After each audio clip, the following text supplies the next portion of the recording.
Potato plant out experiment.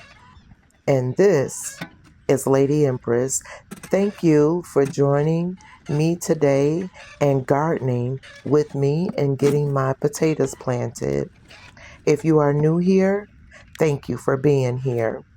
My name is Lady Empress. I grow in Zone 8 and I am in Georgia.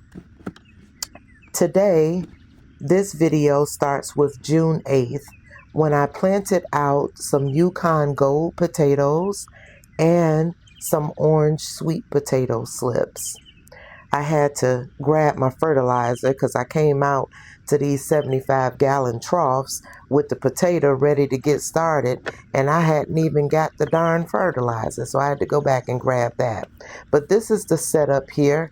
I have compost in here, and I have amended soil also with some pine bark mulch that I kind of work into the soil.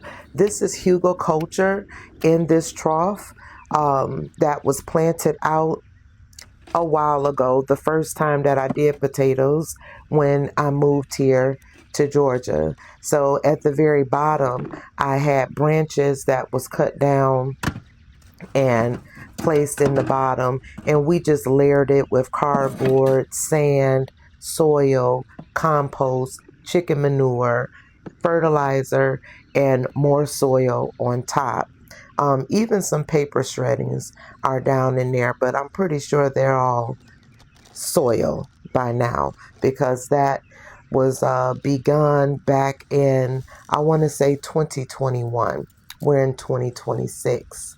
So what you see me applying here is the soil acid, and I use this particular fertilizer on my blueberries and when I plant white potatoes.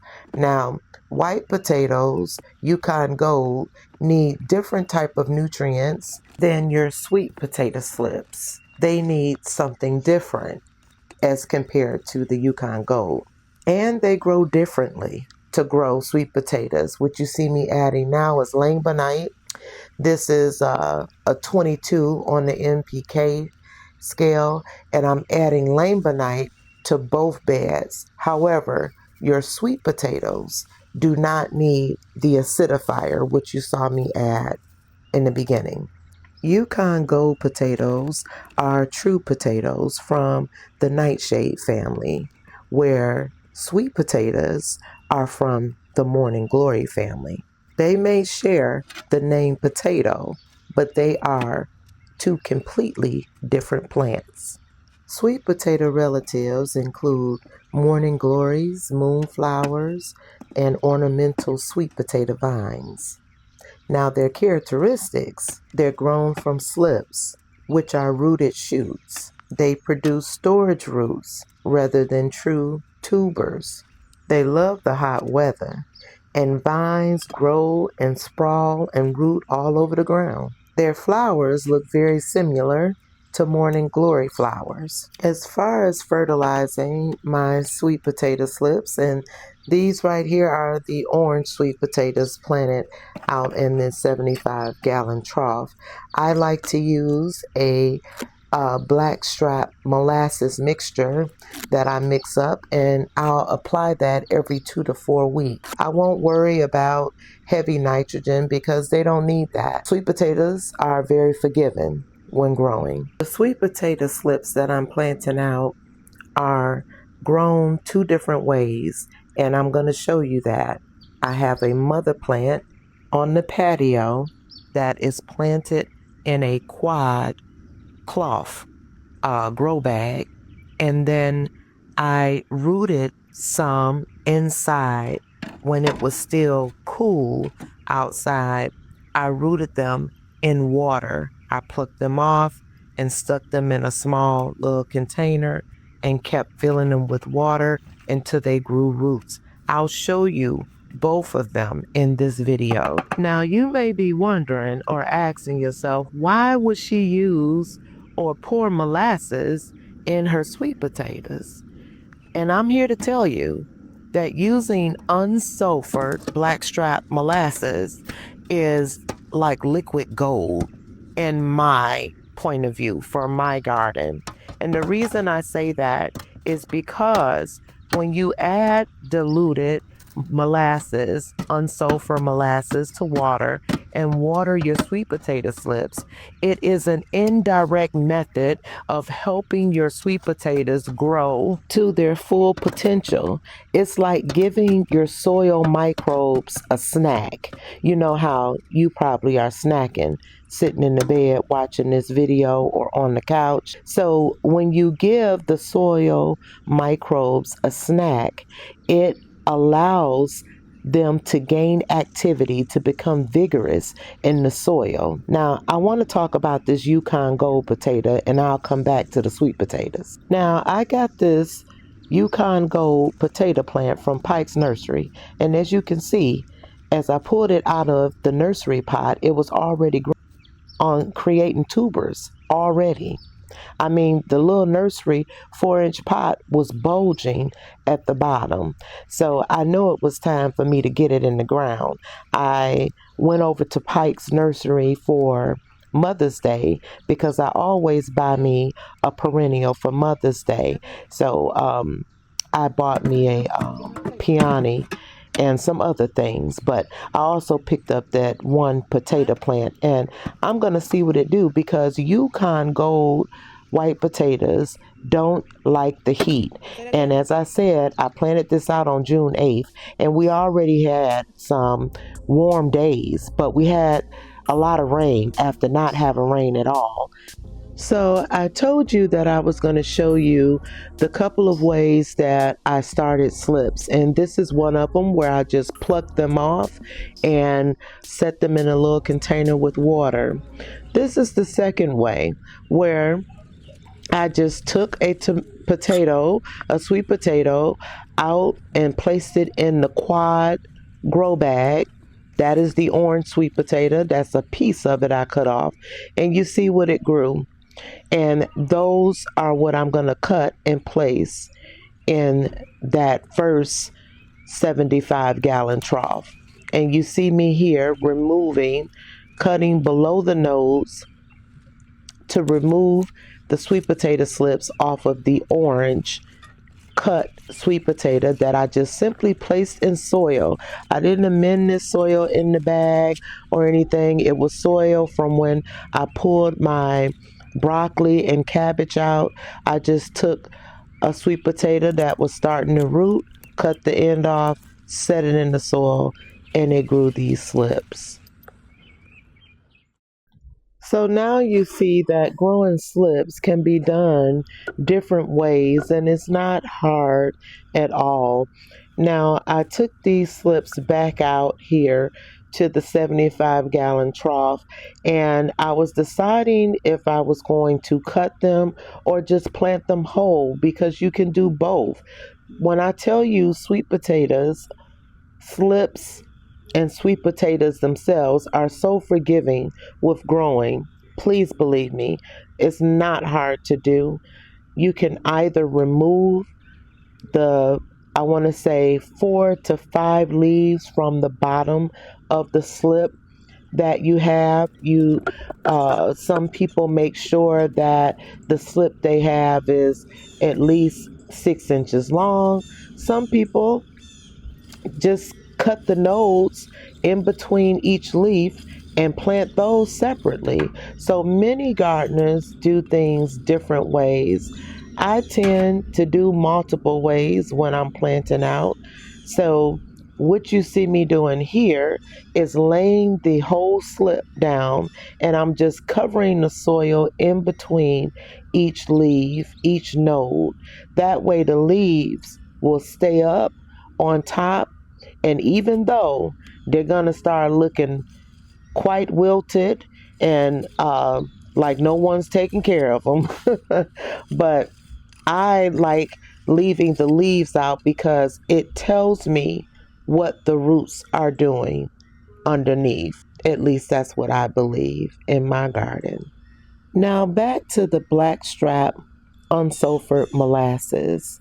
When watering, you with that mixture diluted in water, you are adding sugars.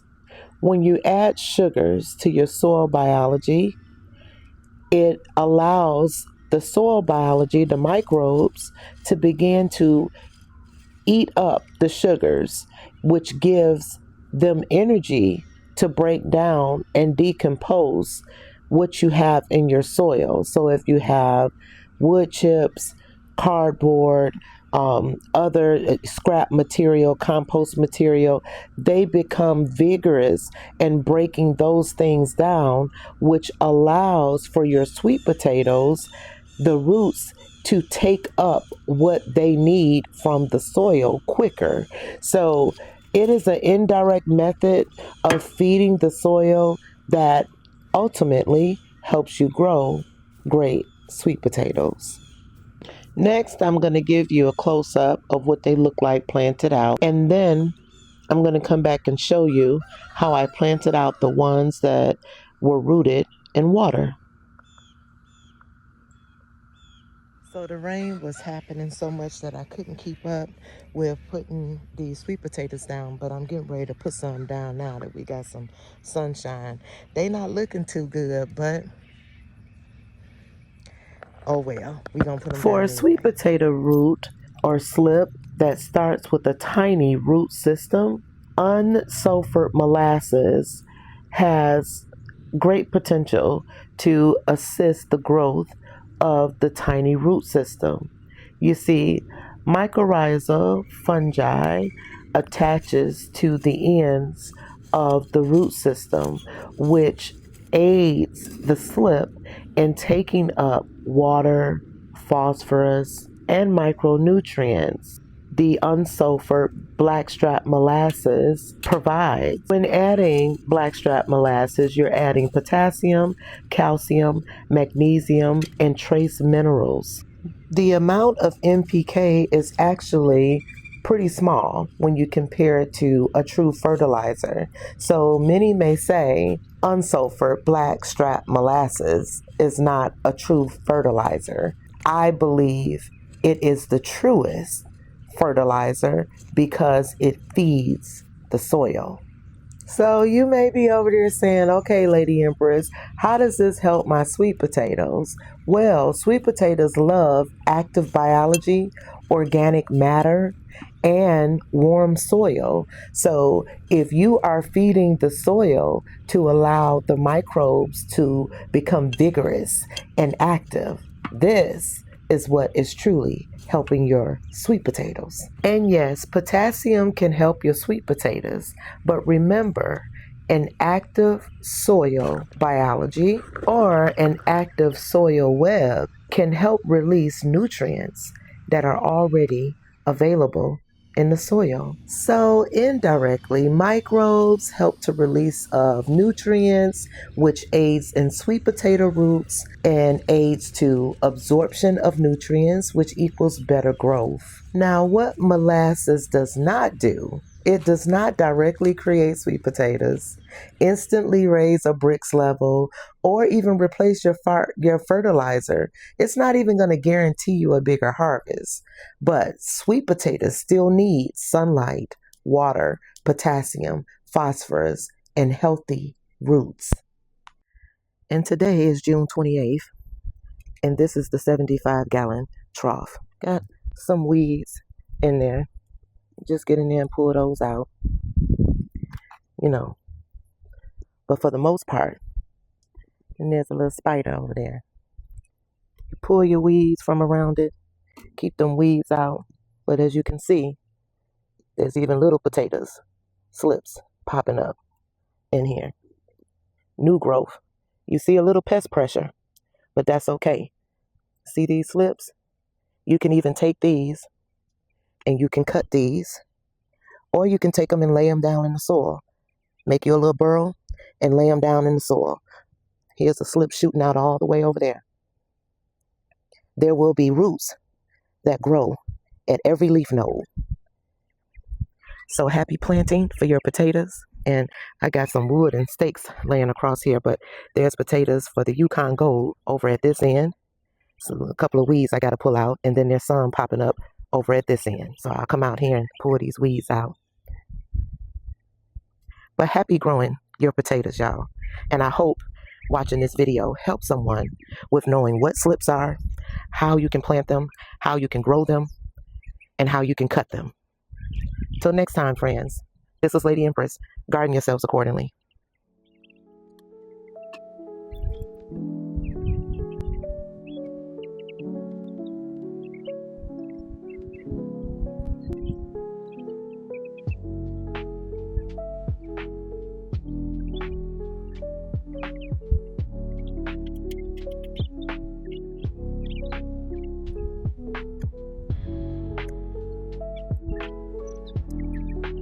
This is the 100-gallon grow bag.